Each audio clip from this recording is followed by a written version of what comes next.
ওকে, আমাদের সেভ হয়ে গেল। এখন আমরা প্রথমে শাটার স্ট্রোকে যাব। এখানে এই যে আপলোড করার জন্য স্টার্ট হিয়ারে ক্লিক করলাম। এখান থেকে সিলেক্ট মাল্টিপল ফাইল এখানে ক্লিক করি। এই যে আমাদের এই ফাইলটা দেখাচ্ছে। এখানে যদি কোনো সমস্যা হয় তাহলে এখানে দেখাই দিবে। হয়ে গেল, এখন আমরা নেক্সট দিব। আচ্ছা, এখানে পেন্ডিং দেখাচ্ছে, এটা আসতে থাকুক। আমরা এই সুযোগে অ্যাড বেস্টক থেকে আপলোড দিয়ে আসি। আপলোডে ক্লিক করব, এখানে আপলোড। আচ্ছা, এখানে এই ফাইলটায় ক্লিক করে ওপেন করে দিব, এটাও আপলোড হচ্ছে। আচ্ছা, জিতে যাই। এখানে আমাদের আপলোড দিতে হবে, প্লাসে ক্লিক করব। এখান থেকে করার পরে এখানে এরা বলে দিছে যে 1620 পিক্সেল ওয়াইড হতে হবে এবং 2880 পিক্সেল হাইট হতে হবে। তো এইটা আমরা ফটোশপে এরকম একটা করে রাখবো 1620। এই যে ফাইল থেকে নিউতে যাব, এখানে আপনার 1620 2880, রেজুলেশন 300 থাকবে, 8GB থাকবে। তারপর ক্রিয়েটে ক্লিক করলেই হয়ে যাচ্ছে। এরপরে আমরা এই যে ফাইলটা নিলাম, এটা জাস্ট ড্রাগ করে টান দিয়ে আমরা ফটোশপে এনে ছেড়ে দিব। এখানে অল্টা চেপে আমরা, যদি আপনি 2020 ভার্সন ইউজ করেন ফটোশপ, তাহলে শুধু অল্টা চেপে টান দিলে ড্রাগ করলে হয়ে যাবে। এই যে এই পর্যন্ত রেখে আমরা এখানে এটা দিতে পারি।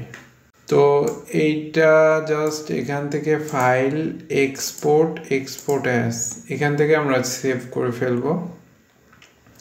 জেপিজি ফাইলে সেভ করব। এটা আপনার 700 কিলোবাইট সামথিং মতো হবে ফাইলটা।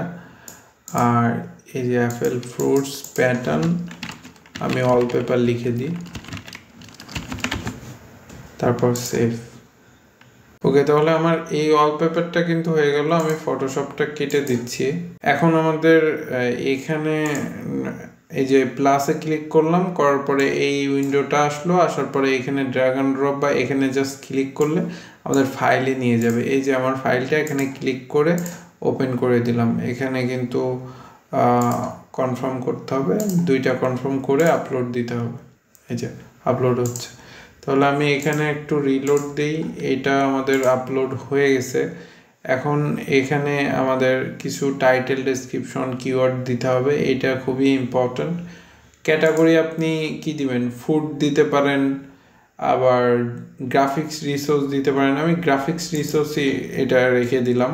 এরপরে এখানে আমি নো দিয়ে আমি এখানে একটা টাইটেল দিব। তো এখানে টাইটেল দেওয়ার জন্য আমরা আমাদের পরবর্তী ক্লাসগুলো এই ধরনের প্যাটার্ন ডিজাইন করা শিখবো, এরকম সুন্দর সুন্দর প্যাটার্ন। আজকে আমরা যেটা দেখছি এটা একদম বিগিনারদের জন্য। এই যে এখান থেকে কালেক্ট করব, এখান থেকে কপি করব, করে আমরা জাস্ট এখানে একটা ক্লিক করে আমরা ডেসক্রিপশনে এটা কন্ট্রোল-V দিয়ে পেস্ট করে দিব। এখন এখান থেকে আমাদের কিছু চেঞ্জ করতে হবে। আমরা এই পর্যন্ত রেখে দিলাম, দিয়ে তারপরে এটা কপি করে আমরা এটাতে যাব। এখানেও আমরা টাইটেলে এটা দিয়ে দিব এবং এটাতেও আমরা এখানে এডিট মেটাতে ক্লিক করলে, আচ্ছা এই পর্যন্ত থাকে। এখানে বেশি লং দেওয়া যায় না, 22 ক্যারেক্টার মতো দেওয়া যায়। আচ্ছা, এখন ট্যাগের কাজ করতে গেলে আমাদের অ্যাডোবি স্টক থেকে খুব ভালোভাবে ট্যাগগুলো নেওয়া যায়। এখানে দেখেন ওরা সাজেস্ট করছে, এগুলো নিতে পারবো। এখানে যদি আমি অ্যাড অলে ক্লিক করে তাহলে সবগুলো চলে আসলো। এখন কন্ট্রোল-A দিয়ে আমি এখানে মার্ক করলাম, করে এখান থেকে আমি কপি করব। এবার আমি ইয়াতে যাব, শাটার স্ট্রোকে যাব। এখান থেকে আমি এইগুলো আগে নিয়ে নিই। আমি জাস্ট, আচ্ছা এইগুলো আমি নিয়ে নিলাম এবং এখানে আমি যে কপি করছিলাম যে কিওয়ার্ডগুলো, সেগুলো কন্ট্রোল-V দিয়ে এন্টার দিয়ে দিলাম। তাহলে এখানে আরও অ্যাড হয়ে গেল। আচ্ছা, তাহলে এইটার কিওয়ার্ড দেওয়া শেষ। আমাদের এখানে ট্যাগ দিতে হবে। ট্যাগ বলতে আমাদের কিওয়ার্ডগুলো দিতে হবে। এখানে আমি কন্ট্রোল-C কন্ট্রোল-V দিয়ে এন্টার,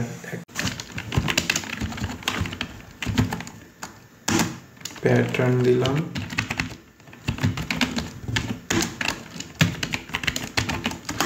আচ্ছা, তাহলে আমরা তিনটাতে টাইটেল, কিওয়ার্ড, ডেসক্রিপশন একই সাথে দিয়ে দিলাম এবং এখানে আমি যে এইটা ডেসক্রিপশনে লিখছি এর ডেসক্রিপশন অপশনাল, আপনি দিতেও পারেন নাও দিতে পারেন, তো আমি এখানে দিয়ে দিলাম।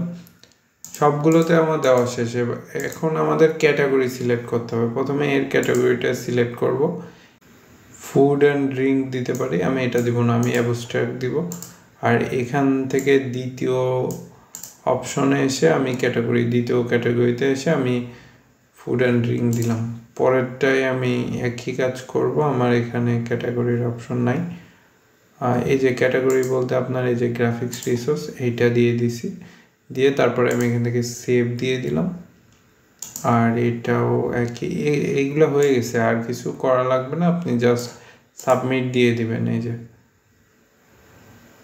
যে সাবমিট হয়ে গেল, আর এই যে কন্টেন্ট সাবমিট হয়ে গেছে। আর এইটা আমি জাস্ট এখান থেকে সাবমিট দেবো, সাবমিটে ক্লিক করলাম, উপরে দুইটা চেকমার্ক দিয়ে কন্টিনিউ করে দেব। আচ্ছা, এখানে ভেরিফাই করতে হবে, আপনাকে প্রত্যেকবারই ভেরিফাই করতে হবে যে ক্যাট, তার মানে বিড়ালটা ভেরিফাই করতে হবে। এই যে বিড়াল, তারপর ভেরিফাই করলাম। ওকে, আমাদের হয়ে গেছে ভেরিফাই, এখন সাবমিট করে দিলাম। এই যে সাবমিট হয়ে গেল। এর আগেও আমি 3টা সাবমিট করেছিলাম। ওকে, আর জিতে যেটা হয়েছে আমার এখানে, আচ্ছা জিতে এখানে আমার কিছু কথা আছে, যে এখানে আমরা সব কিছু দিলাম, কিন্তু লাস্টে এসে যে সেট প্রাইস যেটা, এখানে আপনি যদি ফ্রি দেন তাহলে ইউজারটা, মানে যে ইউজার এই ওয়ালপেপারটা ডাউনলোড করবে ফ্রিতে করতে পারবে। আর যদি ভিডিও অ্যাড দেন তাহলে এই ওয়ালপেপারটা ডাউনলোড করার সময় ডাউনলোড বাটনে ক্লিক করলে আগে ভিডিও অ্যাড আসবে, অ্যাডটা দেখে তাকে ডাউনলোড করতে হবে। আর ওই অ্যাড থেকে যে রেভিনিউটা জেনারেট হবে, যে আর্নিংটা হবে, সেটাই আপনি পাবেন। আর আপনি যদি ক্রেডিট দিয়ে দেন তাহলে আপনি এখানে যা ইচ্ছা দিতে পারেন, $5 বা $500, মানে যা খুশি দিতে পারেন। কিন্তু এটা আর কি করা যাবে না, ভিডিও অ্যাডটা দিলে সব থেকে ভালো হবে। এরপরে আপনি পাবলিশ এখানে ক্লিক করে দিবেন। আচ্ছা, এখানে ক্যাটাগরি দিতে বলছে, এখানে আমাদের ক্যাটাগরি দিতে হবে, আমি এখানে ডিজাইন দিয়ে দিলাম, দিয়ে পাবলিশ। এই যে আইটেম সাকসেসফুলি আপডেটেড। আপনাদের যদি কোনো কিছু জানা থাকে অবশ্যই কমেন্ট করবেন। আজকের ভিডিওটা আমরা করলাম যারা নতুন, একদমই নতুন গ্রাফিক ডিজাইনার, কিন্তু ইনকাম করার ইচ্ছা আছে, খুবই প্রবল ইচ্ছা আছে ইনকাম করার অনলাইন থেকে, তাদের জন্য এটাই করা যে আপাতত আপনারা মাইক্রোস্টক মার্কেট প্লেস যেগুলো অ্যাপ্রুভ করে নিউ ডিজাইনারদের জন্য, সেগুলো দিয়ে দেখাই দিলাম, এবং খুব লো কোয়ালিটির একটা ডিজাইন করে দেখাই দিলাম, যাতে আপনাদের খুব ইজিলি আপনারা ডিজাইন করে আপনারা এভাবে অ্যাপ্রুভ করাইতে পারেন। যদি কোনো সমস্যা হয় সাথে সাথে আমাদের এই গ্রুপে পোস্ট করবেন, আপনারা পোস্ট করলে আমরা আপনাদের সমস্যাগুলো কমেন্ট করি, এবং এখানে পোস্ট করে আপনারা এখান থেকে আপনাদের সকল সমস্যার সমাধান পেয়ে যাবেন। আপনাদের যদি কোনো কিছু জানার থাকে আপনারা অবশ্যই কমেন্ট করবেন। তো এই ছিল আজকের ভিডিও, সবাই ভালো থাকবেন, আল্লাহ হাফেজ।